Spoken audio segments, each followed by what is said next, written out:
Here's your host, Chelsea Edwards.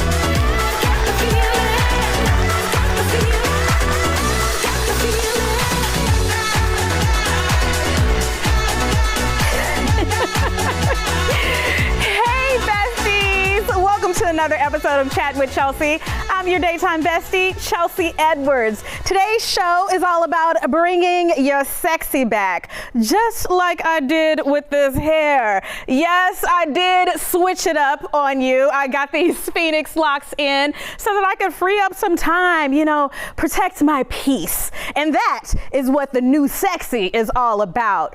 Peace, boundaries, emotional intelligence, and blocking those what you doing texts at 11:47 at night. Right? Ladies, we are also prioritizing our pleasure today. We are letting go of shame and understanding that taking care of ourselves is not something we should feel guilty about. That is the topic of our first guest TED Talk called Pleasure Ain't the Problem, Shame Is. Naquan Lewis is a licensed relationship and sex therapist helping women realize when intimacy feels hard or pleasure feels unfamiliar, shame could be the real issue. Welcome to Chattin' with Chelsea. Naquan, thank you so much for coming here. Thank you so much for having me. So in that TED Talk that we just saw, you say that you want women to live lives that don't just look good, but they feel good too. Yes. So what is it about pleasure that I guess women particularly try to avoid, even just having conversations about it? Absolutely, because we've been conditioned to not talk about it. I don't know about you, but I didn't get a lot of education or talking about it when I was coming up. It just was, just don't do it. And maybe that doesn't work. Yeah, right? Because you're going to do it eventually. Yes. Yeah. Why I was a teen mom.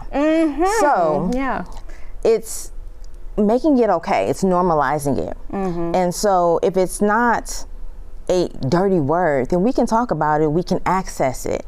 We don't have to just prioritize the pleasure of others. We deserve it first. Yes.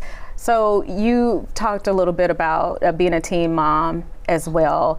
There was a whole backstory beforehand where it seemed like it was just a lot of trauma, a lot of hardships in your life. Can you touch on that just a little bit? Absolutely. So I grew up in domestic violence, substance abuse, all the things. And that contributes to your central nervous system constantly being on survival mode, right? And so I also am someone who I didn't finish high school at the time I was supposed to. I dropped out of high school because I'm pregnant. Yeah. I need a safe space to be.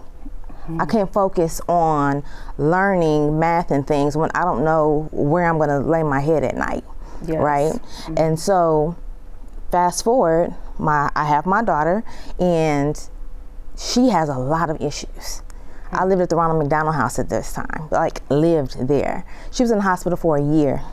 And so during that time, I homeschooled myself. I got my high school diploma, and I'm like, okay, not my daughter. She will not live the life that I've lived. And so I committed to teaching people how to access pleasure, to know that pleasure is not a dirty word, sex is not a dirty word. It is through education that we can live lives that we desire and deserve. Yes, and kudos to you because you got that diploma in 2 months. You made it happen. Yeah. And then so you've now opened up this world where I'm out of survivor mode. We can talk about pleasure. We can share it with others safely. But you also say that pleasure is not just the sexual pleasure that you talk about. It's beyond that. Yes. I absolutely teach women how to live a pleasure-filled life. And so I have an activity that I do with people when I am on stages and things, and even in my practice, where it's called the pleasure a la carte menu. Okay. And so I have people to pick things that bring them pleasure. I'm talking about everyday pleasures, like body butters, different foods, especially here in Houston, we gonna eat. Oh yes, right? We've got plenty of pleasures in the food department. Yes, and so smell, so accessing pleasures through the 5 senses. Relationships, right? Relationships that bring you pleasure, whether it's platonic, romantic, or otherwise. Yes. And so pleasure is definitely beyond sex. It includes it, but it's beyond that. what is it about accessing those everyday pleasures even that will allow you to upgrade your life, improve your lifestyle? So it helps you to ground yourself. Again, if my central nervous system is shot and I'm constantly looking for things to remain safe, the next thing to do, I am missing out on what's happening here and now. And so there's a framework that I use to help people to identify how shame is keeping them disconnected from their bodies, and that's S is SAD, S-A-D, right? S, suppress our needs. We don't ask for what we want. We were taught to serve, not to feel. This is the conditioning, right, that we received. A, abandon our bodies. A lot of us, including myself, have ignored the headaches, right? We're ignoring, like, okay, I need to sit down somewhere because I have something to do. There's things to do. There's things to do, right? Okay. We have children, we have educations, we have businesses. There's always something to do. And then D, disappear in relationships, right? Just completely checking out and allowing trauma to pick your partner because you've been taught that to do that. Okay, a lot to get into there. We got to take a quick break though, but when we come back, we're going to get more into that framework and how you are helping women get into those pleasure zones. We'll be right back after this.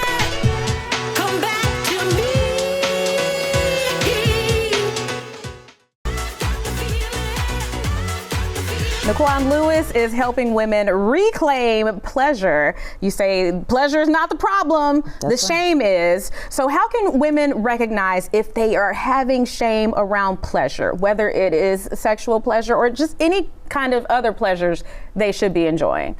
Absolutely. So sexual pleasure specifically, if you are a person who stays in your mind, stays in your head, right? So we call this performance anxiety. So if you struggle with lubricating properly or enough because you're in your head, you're thinking about what is this person, thinking about me? Am I doing this right?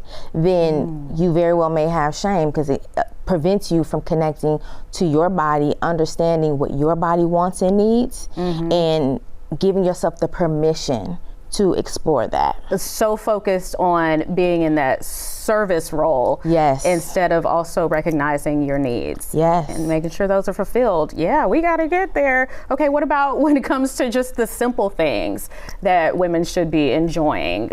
There could still be shame around that. Absolutely, and so a lot of that looks like overcompensating. Again, the service role, right? Black women have been taught to endure. We've been conditioned to endure and to serve others. There's nothing wrong with being of service to others, but not at the expense of yourself. Ah, okay. So treat yourself. Treat yourself first. Yes. Okay. There we go. The first is key. The first is key. I love that. So you also have this best-selling book right here, When Trauma Is Your Author. What are you talking about here? So in When Trauma Is Your Author, the price your relationships pay and how to reclaim your story is all about how trauma will write your story and you have no idea. So this book gives people not just the awareness to know if trauma is writing your story, but it's the blueprint to how to take the pen back and write your story rooted in your values, principles, and morals, and not just what trauma and shame told you about yourself. Yes, because you've seen women who are picking partners based on that trauma and based on that shame, but probably don't even realize it. Absolutely, and I think a lot of us have. Yeah. I know I am, early on guilty of that myself. But if you don't know, trauma will have you picking partners that mirror your wounds and not your worth. And what does that look like? Because I mean, guilty of it too. Had to go through a lot of therapy to even recognize that past trauma was helping me pick my partners. So what do you typically see when it comes to women choosing their partners through that shame? So what it looks like is partners who feel familiar, but familiar isn't always healthy, right? So sometimes a lot of us didn't have a healthy image of relationship growing up. And even for some who did, they may not have gotten the blueprint. So people sitting them down and saying, this is what a healthy relationship looks like. This is how you build it. Here are the types of intimacy, right? Like, what does that look like? Here are our values, principles, and morals, and how you identify your own. So picking a partner from trauma and shame looks like not consulting with yourself first and identifying, what do you want for yourself? Where are your values, principles, and morals? Where are your absolute nots? right? And making well-informed decisions. Yes, and many of us did lack those conversations growing up when it comes to intimacy. Absolutely. We just got the, don't do it. That's it.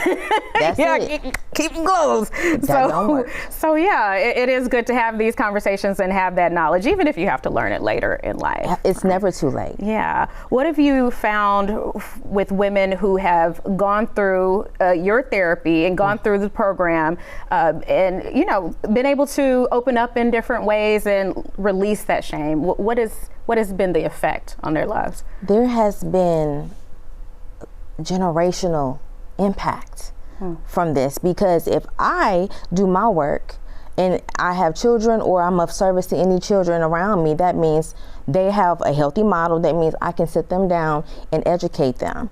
So the women that I work with, or that come into contact with me through the book or whatever, they now can identify their standards of relationship.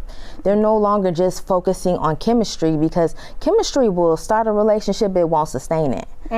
Yeah. So they have the tools to identify what they want, to maintain it, and to educate and advocate for themselves, but also their children.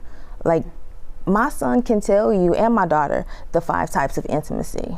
Wow. Because I sat them down and I educated them. I want them to have healthy relationships and be able to build it, not just by happenstance, but by informed decisions. Yeah, and then they can pass that on to their kids. This is generational. Yeah, and we're seeing examples of how relationships should play out. I love that. All right, thank you so much. Great info, great book. Thank you. We're gonna take a quick break, guys, and when we come back, we're bringing some more of your sexy back. Okay, be right back. Come back to me.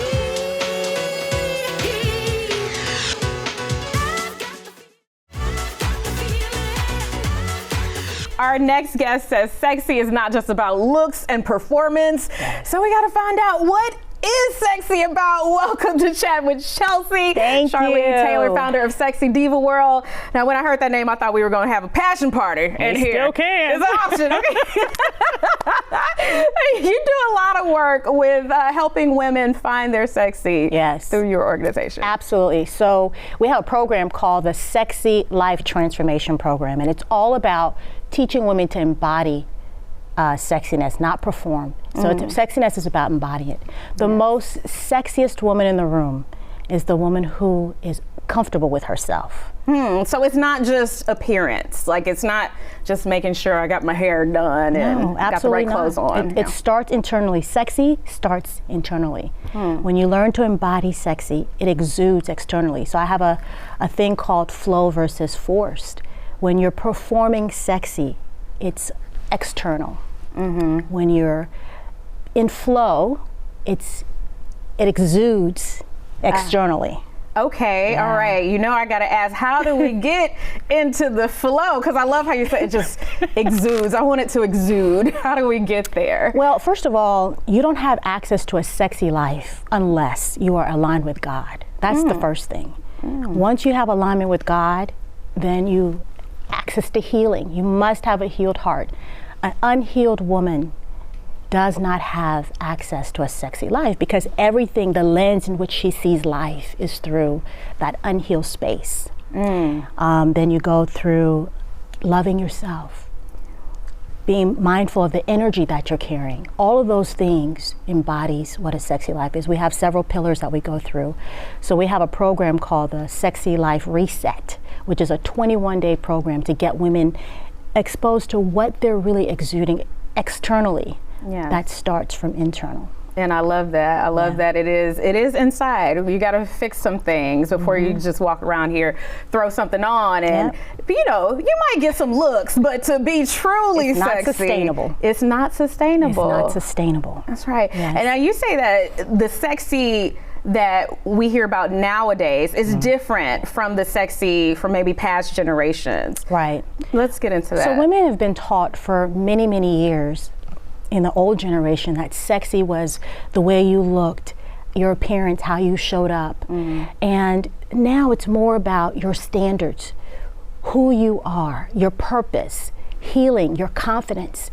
Those things A sexy woman is a confident woman, right? A sexy woman is somebody who has boundaries, who has standards, who sets expectations. Yes. And is not looking for validation external of herself. A sexy woman is a woman who is at peace with herself, who knows herself, who honors herself.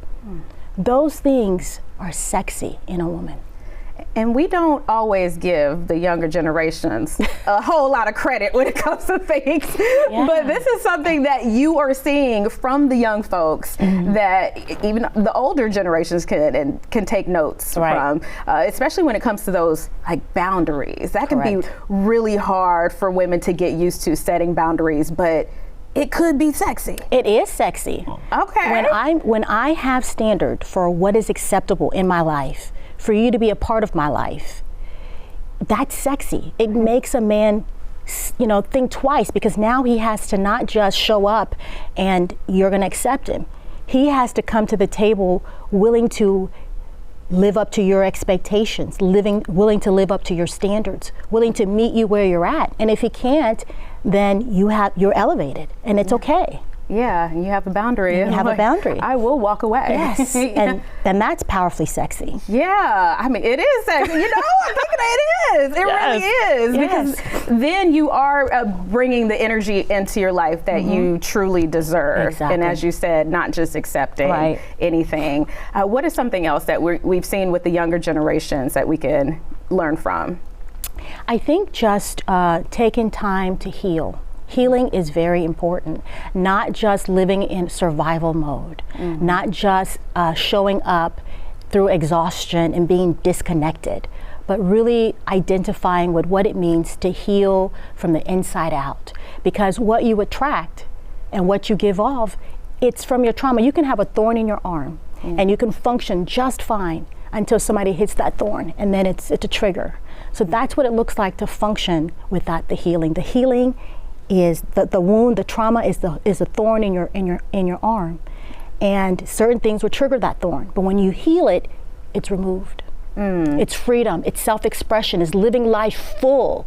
Is being able to express who you are unapologetically, not looking for somebody to like you, but liking yourself and showing up loved.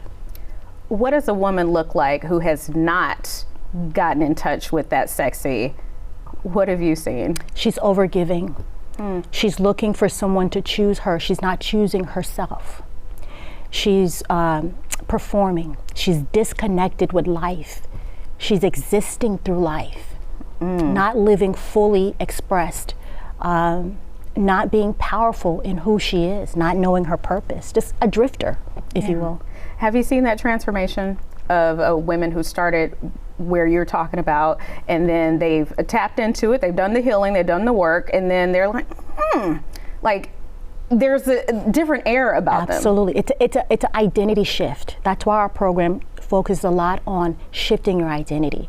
So when you walk in, if you see yourself a particular way, your choices, your voice, the decisions you make, the people you attract, the environment you find yourself in, all of those things are impacted from a woman who is unhealed.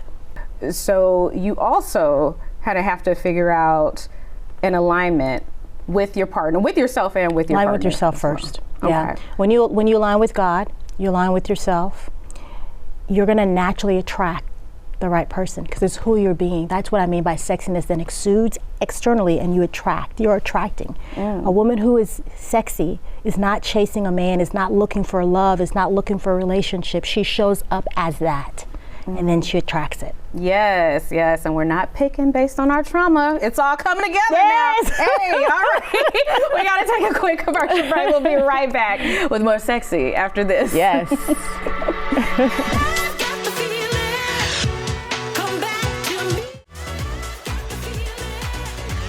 Thank you so much to our very sexy experts who came in today. I can say that because y'all are helping us reclaim our sexy.